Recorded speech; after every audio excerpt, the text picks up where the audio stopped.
صحابی رسول حضرت سیدنا ابو ذر غفاری رضی اللہ تعالیٰ عنہ، یہ اللہ تعالیٰ کے ایسے تو مقبول بندے تھے، یہ فرماتے ہیں کہ میں سابقین اولین میں غالباً چوتھا یا پانچواں اسلام لانے والوں میں سے کیا تھا، شخص تھا، اور میں نے مکہ معظمہ میں آ کر اسلام قبول کر لیا۔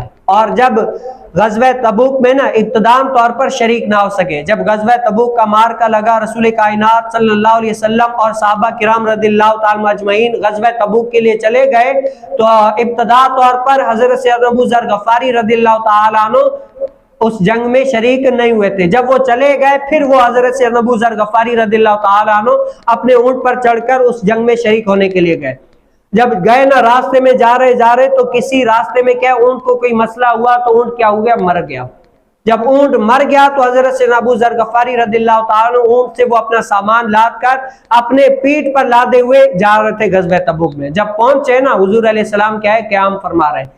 جب فرما رہے ہیں، دیکھا کہ حضرت سیدنا ابو ذر غفاری رضی اللہ تعالیٰ عنہ ہے، تو حضور علیہ السلام نے اس ٹائم غیب کی خبریں دی۔ آہا، کیا ہے، آج وہ لوگ بھی درس لیں جو کہتے ہیں کہ حضور علیہ السلام کو علم غیب نہیں ہے۔ کیا ہے، علم غیب تو صرف اللہ تعالیٰ کو ہے، اس کے علاوہ کسی کو بھی علم غیب نہیں ہے۔ ہم کہتے ہیں علم غیب اللہ تعالیٰ کا ذاتی ہے، اور جو رسول کائنات صلی اللہ علیہ وسلم کو اللہ تعالیٰ نے علم غیب دیا وہ عطائی ہے۔ کیا ہے، اللہ تعالیٰ کی عطا سے ہے۔ حضور علیہ السلام نے جب حضرت سیدنا ابو ذر غفاری رضی اللہ عنہ کو دیکھا نا، تو حضور علیہ السلام نے فرمایا ابو ذر غفاری تنہا آ رہا ہے، تنہائی اس دنیا سے جائے گا اور تنہائی قبر سے اٹھے گا۔ کیا ہے، یہ غیب کی خبر دے دی کہ ابو ذر جو آ رہا ہے نا، تنہا آ رہا ہے، تنہا اس دنیا سے جائے گا اور تنہائی اس دنیا قبر سے اٹھے گا۔ اور اتنے تو سخت تھے حضرت سیدنا ابو ذر غفاری رضی اللہ تعالیٰ عنہ، ان کا مسلک تھا، مجتہد تھے کہ اپنی ضرورت سے زیادہ مال جمع کرنا یہ کیا ہے، حرام ہے۔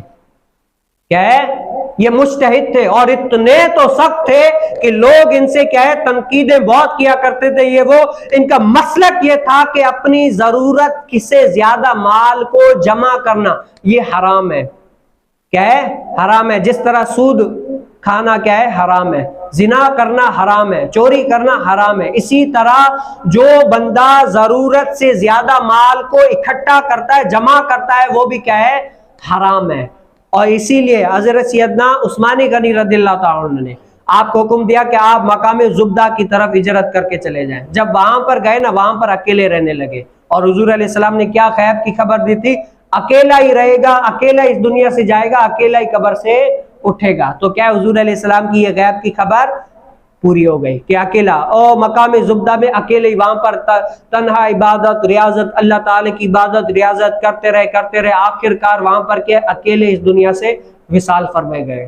تو حضرت سیدنا عبداللہ بن مسعود رضی اللہ تعالیٰ عنہ وہاں پر آئے، دیکھا کہ حضرت سیدنا ابو ذر غفاری رضی اللہ تعالیٰ عنہ کیا ہو گئے، شہید ہو گئے، اس دنیا سے پردہ فرما گئے۔ تو حضرت سیدنا عبداللہ بن مسعود رضی اللہ تعالیٰ عنہ نے آپ کا جنازہ پڑھایا، اور آپ سے کل 281 حدیث مبارکہ مروی ہے۔